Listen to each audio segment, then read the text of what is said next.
This time on Secrets of Solana. Consequences. The consequences of my action. So good news, no bad news so far. Good news, no bad news. We love The that. good news is that there's no bad news. It's been ages. What happened? I said I was gonna go and get a gallon of milk, and I haven't been back since. You didn't kill me. You're gonna leave me with this? I turn to look at him and I'm like, who the f*** are you? I could ask the same question. No, you couldn't. I was invited here by the Duke. Who are you? Well, boys, I'm pregnant. I don't want to respond to that.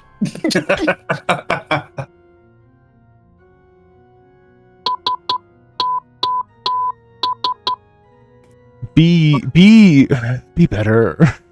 I don't. You know what? I'm gonna be worse. So anyways, I just started blasting. All right, starting stream now. Quincy taken aback by the fact that this just happened. Hello, friend. Begins petting its head as it lays there nuzzled up next to me. You look a lot like him. You look a lot like the spirit hound that I saw before we left the village where we had him cremated. I wonder if he'd be okay with me calling you Zergo, just for a little while. I'm just sitting there petting him, just giving him scratches behind the ears and all that, just being like, great. A manifestation of sorrow right before me. I wonder if the others can see him. So like, I have hold on, I might be going crazy. player play as the ghost direwolf. He does wolf shit, dog. Can't speak. Would you be up for taking on the task of playing a ghost direwolf? Oh no, he can't speak. Oh, he can speak? He can speak telepathically from within a mile, but only to me. He answered the call, but he doesn't like the fact that he has to do whatever you say now. That's how I'm playing it. He's like, oh, this has consequences. Consequences. Consequences. The consequences of my action. That is our shirt. That is a shirt waiting to happen. I want it to be Zergo in direwolf form. Hell yeah. Thank you. I'm so glad. What would we say Nob has been doing after he left? What would he look to be doing? Probably go straight to the bar. Straight to the bar. Okay, good. So with that, nearest bar in the city, as he goes to enter, he sees a group of unsavory people.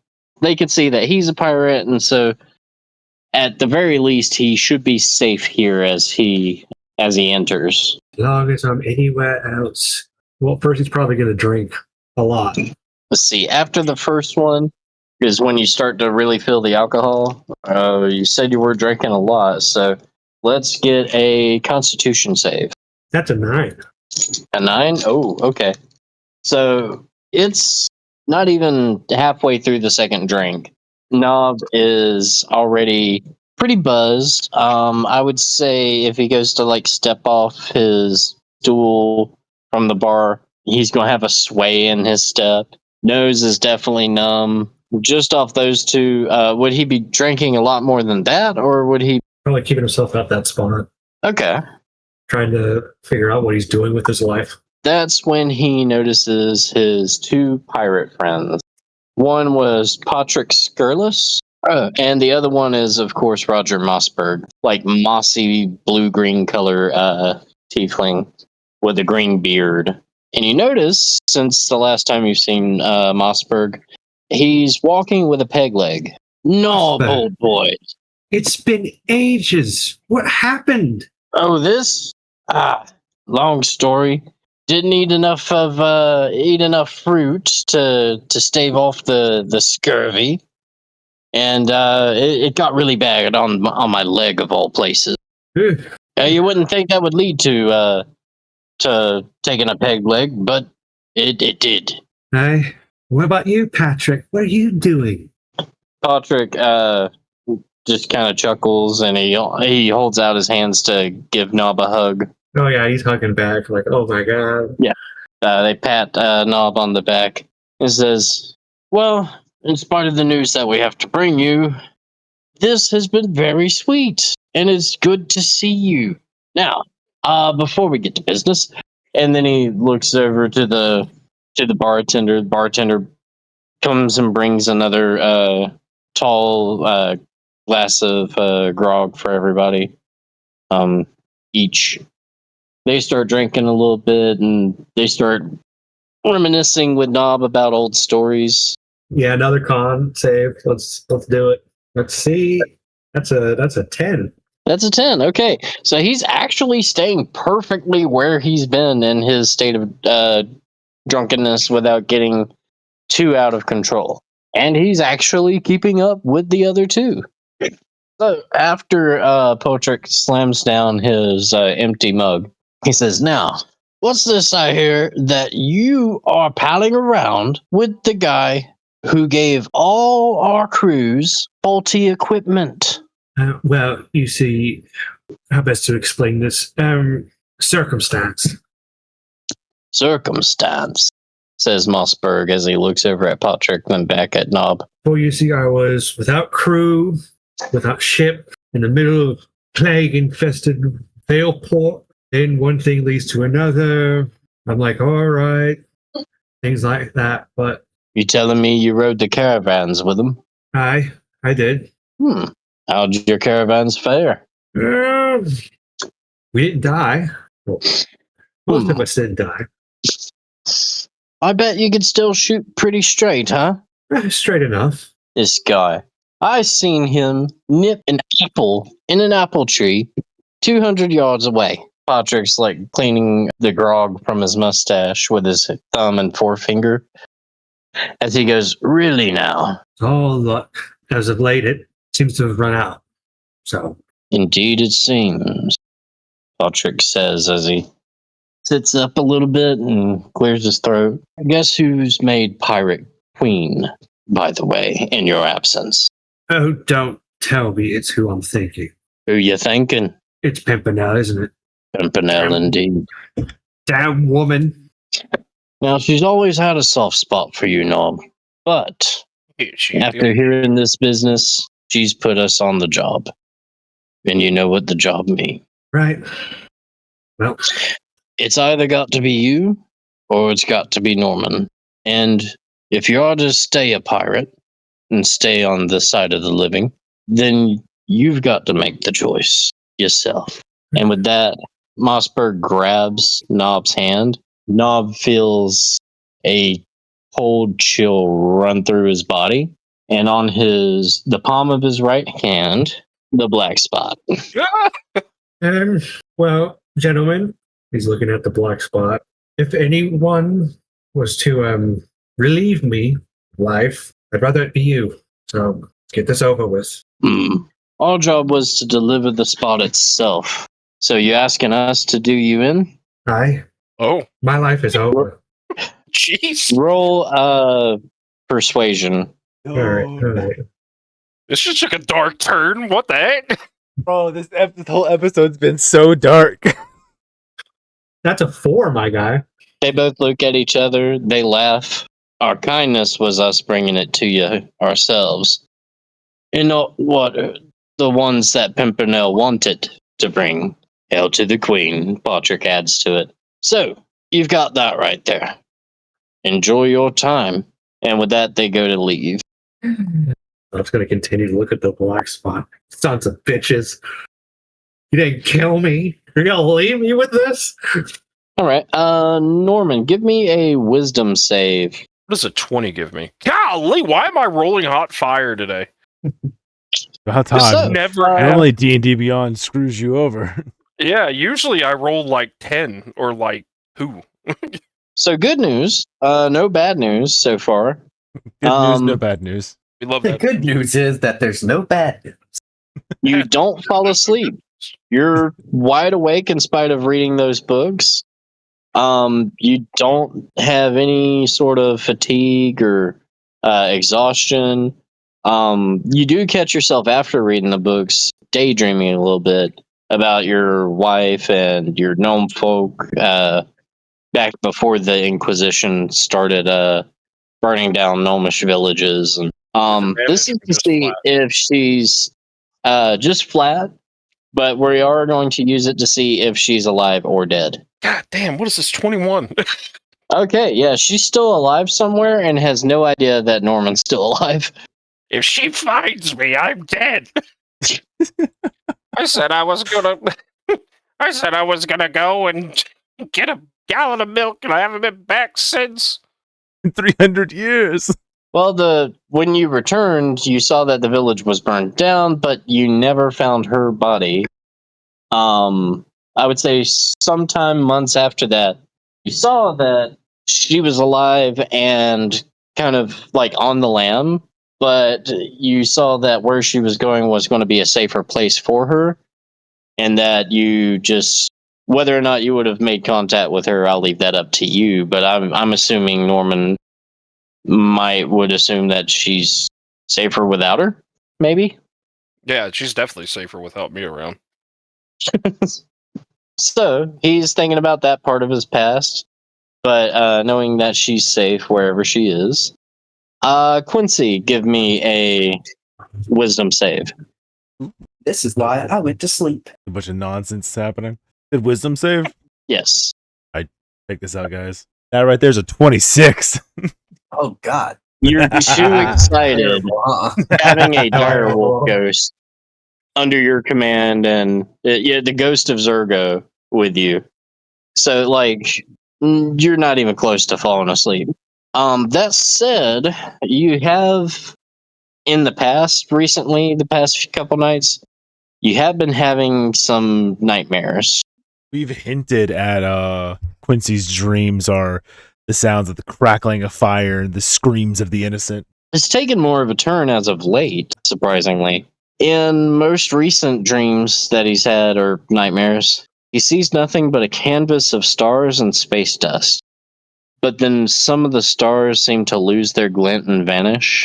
More begin going out until Quincy is suddenly aware of an inky blackness in the void of the stars, ebbing and expanding and snuffing out more and more of the little lights until bands of inky black wet flesh wrap around his bare knuckles and his muscles and his limbs, everything tightening around his body and even his digits, pulling his limbs and keeping them unable to move. Then a hand emerges from the blackness mere feet away from his face now. This hand emerges from the blackness mere feet away from his face now, holding something like a black chicken egg, shiny and rubbery looking. And then another hand clasps his jaw and presses on the muscles, forcing his mouth to part and open, as the first hand shoves the egg down into Quincy's mouth, pushing past his uvula down into his gullet. Tears well up on their own as he cannot breathe, cannot clear his throat, until finally the hands move to grab hold of his temples. And then from here, cosmic rays whip past himself as he hears countless voices speaking into his mind. He will remake you. He will make you do as he commands. And then he wakes up. Well, boys, I'm pregnant. So every time he wakes up, there's no sign of him being pregnant. He Ah, dang.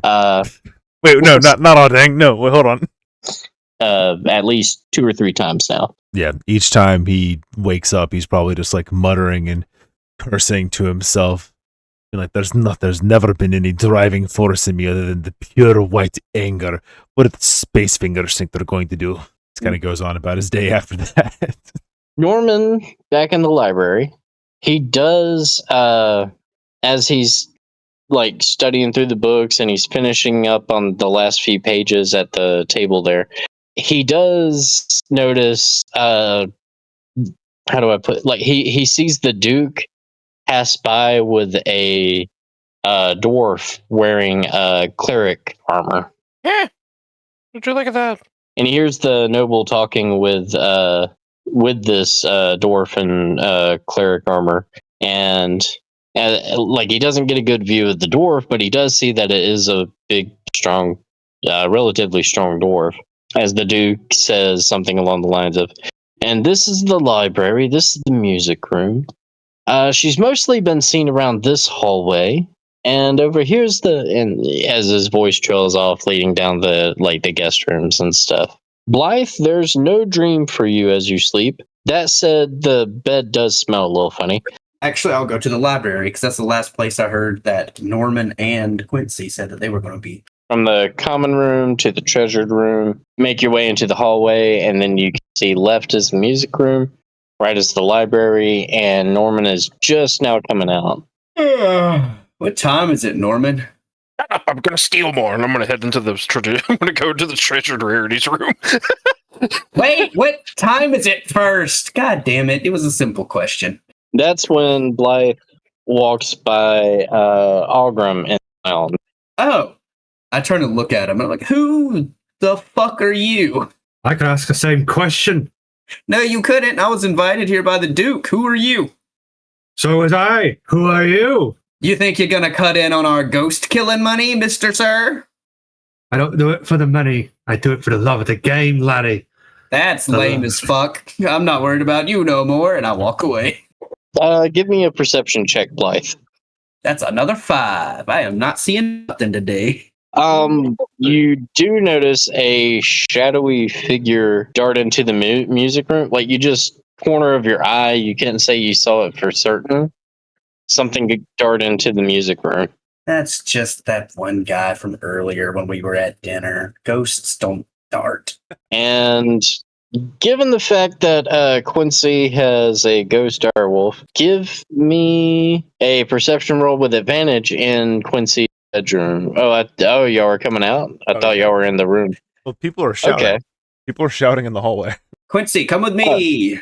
And I start walking towards where the treasured rarities room where Norman went. Okay, yeah, I'll put it this way. Well, before that, with the direwolf in the corner back there of the hallway, perception with advantage, and I'll have Blythe roll for the direwolf. It's a 9. So the direwolf does notice a change in the 14. in the presence. Everything's colder now, and the direwolf can see its ghost breath. I don't think the spirit of Zergo knows what's going on just yet, unless Quincy was just yapping at him the whole time. I was catching yapping him the up whole on- time, but not about any of this. Yeah, I was going to say catching him up on everything that's happening. Quincy, on passive perception, is also going to suddenly notice that where he is at is suddenly got much colder. You can see his breath, and the closer he moves towards Blythe, the warmer it gets. The less that he sees his breath. In that case, Quincy would like to use Detect Magic. Oh, hold on, Blythe. Something strange is happening here. Norman, come back this way. You can steal stuff later. I don't want to respond to that. Quincy does see several auras. He senses the aura of something dead, but it doesn't have a corporeal form, it seems. With the aura, it seems like a miasma, if you will. Do you feel how cold it is right here? Do I feel how cold it is right here? The further he goes the closer he gets to Quincy and Zergo, the more colder it gets. It feels freezing in here, and he can see his breath. Yeah, it's super cold up here. Isn't that like a ghost thing? I think so. It'd be cool if we could get the guy who researched this stuff to come over here instead of trying to steal junk in the treasured rarities room, Norman. Sorry, can't hear you in a different room. Ogrim does hear Blythe shouting about a professional who knows about the undead. Oh, I get real close to Quincy, and I'm like, there's some nerd over there in the lounge in a lot of armor. Says he's here to help with the ghost thing. Says he does it for the love of the game, whatever that means. I don't know what to do with this guy, but maybe he looks like a cleric type. Maybe he knows about undead or something. We could just use him for his knowledge and not cut him in. Does it for love? That's weird. Love of I the do this. game. I do this out of hate. Hold on. Hold on. Who are you? I just had this conversation with somebody else. Who are you? Who's the other guy? Who's the other man? Who are you people? We were hired by the Duke to clear out this place of any undead. Well, the Duke tried to hire me, and then I said, no, I'll do it for love. Ugh. I don't need your money. Quincy like visibly recoils, like, ooh. You mean you have a love-based passion for doing something like this? Sometimes people need a helping hand. Did you say Quincy so? grimaces again.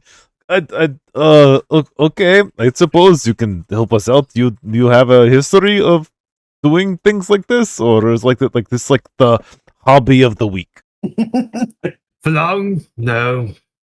But give it a crack, you know.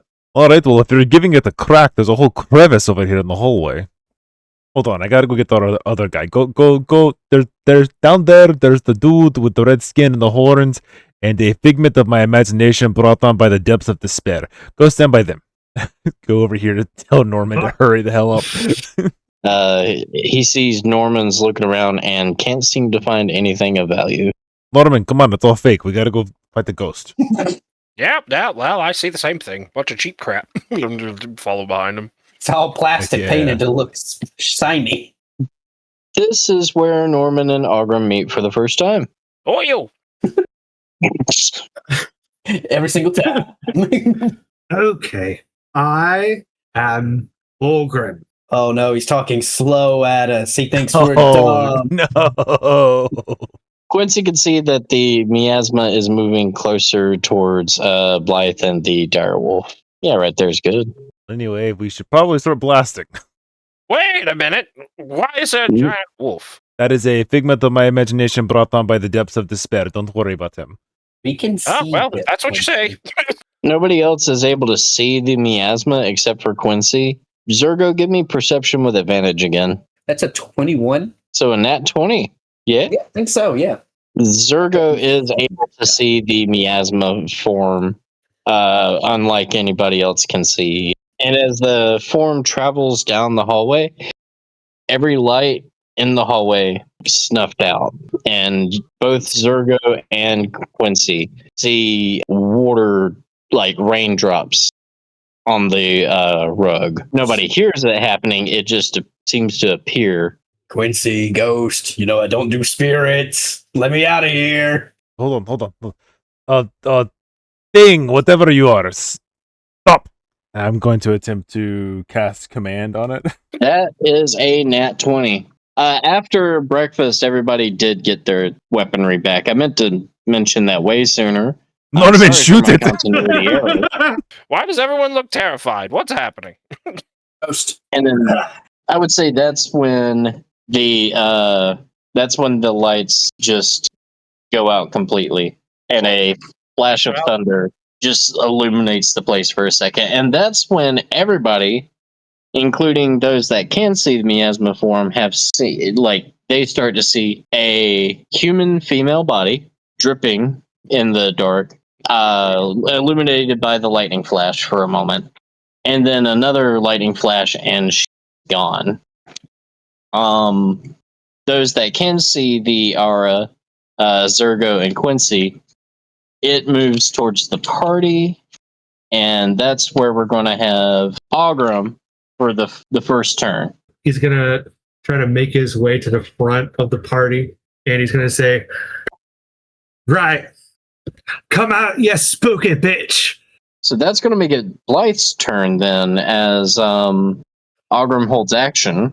And do we still see the ghost? You don't. Everything's dark. Zergo and Quincy seem to still be able to see the ghost, though. I'm going to cast mirror image on myself. I'm just going to back up behind Quincy and pat him on the shoulder and be like, you got this. You're a paladin, right? And give me bardic inspiration. It is actually going to be Quincy's turn. I once again hold out a hand. Command your spirit. Stop. Does a 16 pass? Pass. Oof. Yes, it does. Well, hold on. No, I just cast a spell. Unless you would allow it, I'm not supposed to be able to cast it. I'm going to allow it. No, take it. See back, sees. No takesies, backsies. But this also means enemies can too. I don't give a shit about enemies. I'll put it over here next to where the miasma is. And I'm gonna bonk her. All right, go ahead. Bonk Roll on to that. attack. It's a 19. Oh, that hits. Roll damage. So it's 11 force damage. Okay. If you would allow, I'd actually like for it to maybe look like a whip and have it attempt to wrap around the miasma. Not for any mechanical effect, just for like visual storytelling. It does try to wrap around, and it does strike. It does deal it damage, but it does as it tries to wrap, it loses its grip. Okay. So with that, it is Zergo's turn now. We will do fell glare first. That needs to All make, right. needs to make a wisdom save. It rolled an 11 altogether. Ooh, it goes off of my DC, so that is a fail. Going to attempt to bite down on it. All right. All right, that's a 9. Welcome back to life, Zergo. You get to go Wait. hunt again. But Zergo does notice the taste foul blood in the misty bite.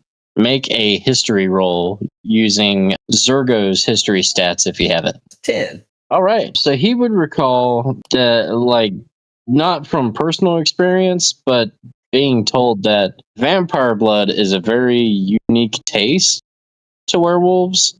It tastes foul. They're able to distinguish it because of its foulness. And with that, it's going to be the enemy's turn. So after Zergo makes the bite attack, she's going to react back by taking a solid form and just using one attack to bite at Zergo. Does an 11 hit. Cool. DC would be It 12. misses.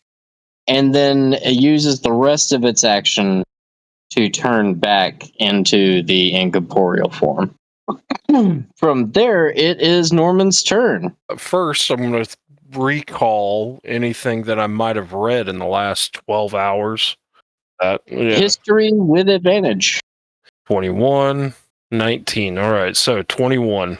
The fact that it seems to have mostly an incorporeal form, you see nothing, but you see, like, from what you've researched, that this thing is either called a Strigoi or a Vargheist. Okay. Did the book not give a us any kind of thing. insight on how we could fight something like that? It has sunlight hypersensitivity. It wouldn't be done tonight. Like, it would come back tomorrow. Gotcha. Okay, so running water, daylight. We don't have any running water. But we did have a nice meal with the Duke, so this is gonna be really stupid. So for my first action, I'm going to use Scorching Ray. Oh, For sorry. each of those, you're going to make your spell attacks with disadvantage. That's 16. Yeah, so an 11. A 16 and a 17. So 16, 11, 16 for 3 hits. Yeah, so 7, 7, 11, 14, 25 points of damage. And as That's a bonus impressive. action, I am going to yell to everyone to turn your eyes away, and I'm going to create running water by taking a leak on the Spectre. Jesus. It can't cross running water! Let's make it a performance check. Is it 18? You're peeing all over the floor. It There you can't go. cross running water, and I've been in that library for 10 hours! The mist that you're peeing into takes corporeal form and hisses like sadistically and hatefully at Norman. So Ogrim's turn as he sees the gnome urinating. So I'm going to use my cantrip Sacred Flame on that thing. That is corporeal. That was a nat 2, so it fails. All right, cool. So let's roll the damage. That's a hot 12 damage right there. Oh, as a bonus action, I could do casting time, one bonus action. I could make my mace a magic weapon. And from there, it's going to be Blythe's turn. I'm going to cast slow on it. Okay. A wisdom save. All right. That is a 11. It's a fail. All this happening to it. But she is holding a lit lantern, and she is covered in blood. So from there, beside Quincy and Blythe, they don't notice until now. The shadowy hooded figure is beside them. He lifts with his with his large left hand, a small little hand crossbow, and surprisingly hits the vampire form. And with that, let me see, where's my D6? There you are. Wow. Okay. Strikes her. She only takes 3 damage from the crossbow bolt in her shoulder. Oh, wait, it's silver. Duh. Okay. So she does actually turn in. She shrieks from the strike. And then as she shrieks, her body dissipates into nothingness. And you hear the shriek echo out as she loses her form permanently. As he looks at the rest of the group, lowers his hood to show his face that he is a flesh golem, and he says, "Come with me if you want to live." Oh yeah, we should give a shout out to the guy that made this map, by the way. Grits Manor by Obvious Mimic. Check out their Patreon. That's where we got this map from.